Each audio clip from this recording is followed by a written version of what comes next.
Teman-teman sekalian, sebelum saya lupa, saya ingin menyampaikan satu hal yang sangat penting ya untuk kita pikirkan, yaitu tentang klimaks dan finalitas pewahyuan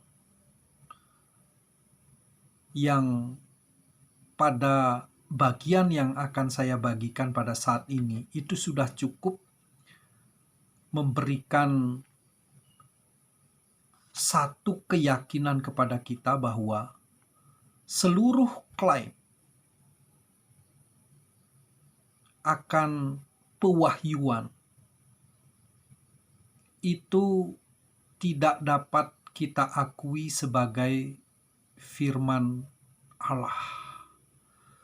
Karena klaim Alkitab sudah mencapai klimaks dan finalitasnya melalui firman Allah yang menjadi manusia, Yesus Kristus.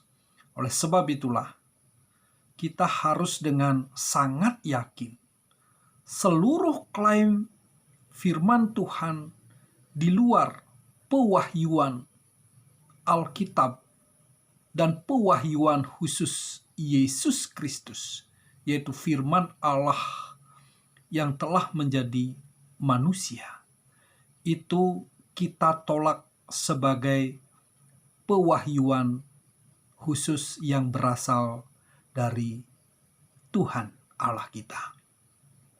Apapun yang menjadi klaim dari orang-orang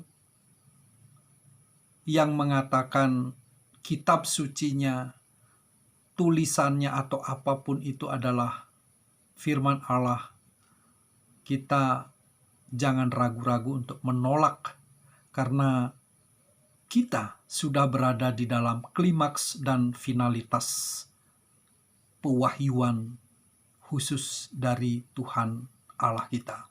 Ya, kitab Ibrani ini sudah membuktikan banget ya, banget ya, bagaimana kita tidak harus ragu-ragu untuk menyatakan bahwa di luar Alkitab tidak ada pewahyuan dari Tuhan Allah kita.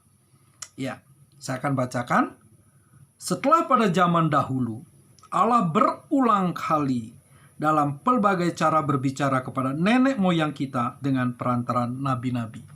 Ingat, di video saya sebelumnya saya mengatakan bahwa satu-satunya suku bangsa yang memiliki tradisi kenabian dan tradisi pewahyuan itu hanya satu. Kita harus akui adalah bangsa Yahudi. Ya. Jadi tradisi kenabian itu hanya berpusat kepada apa? Umat pilihan Allah, yaitu suku bangsa Yahudi.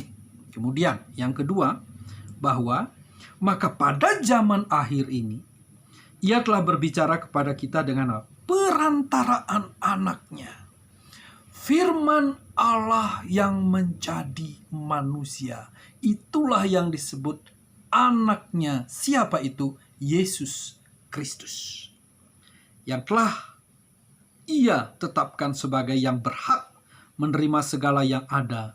Oleh Dia Allah telah menjadikan alam semesta.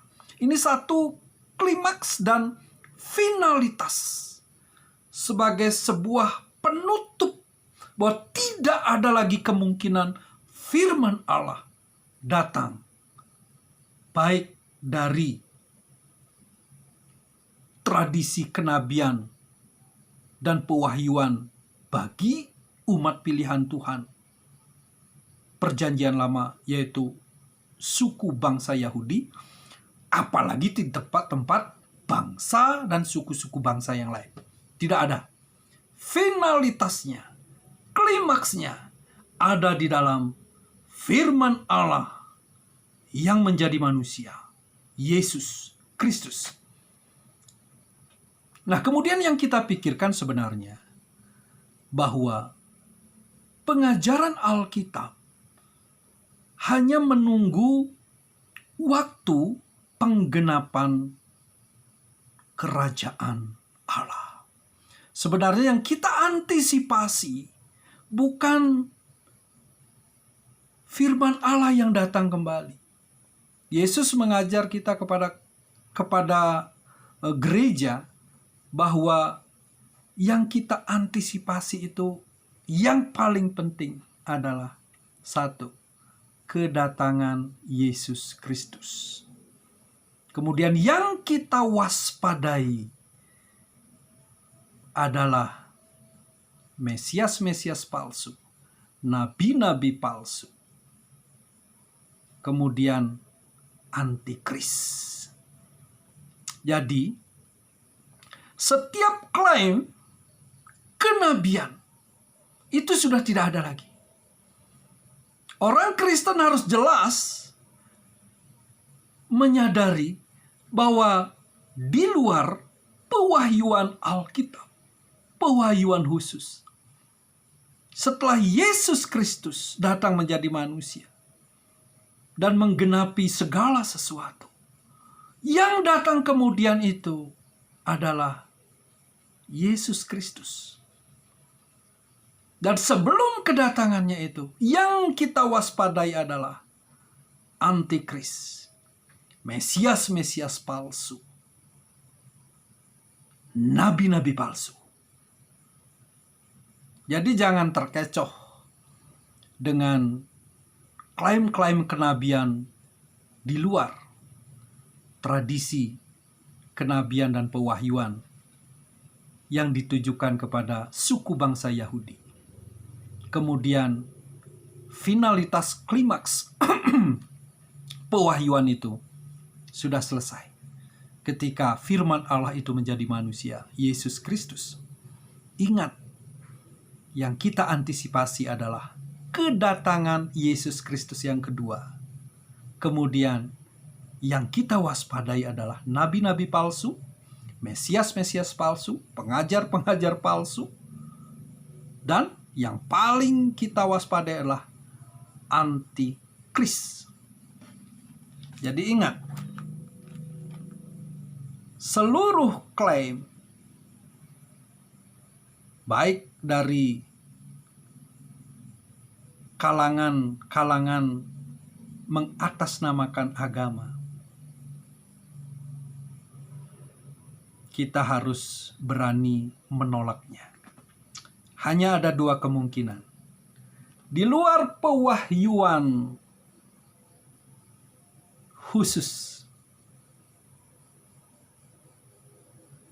dan kita sudah mencapai puncak dan klimaksnya di dalam Yesus Kristus, dari cara Allah berbicara, hanya ada satu kemungkinan. Dia antikris, dia nabi palsu, dia pengajar palsu, dan dia Mesias palsu.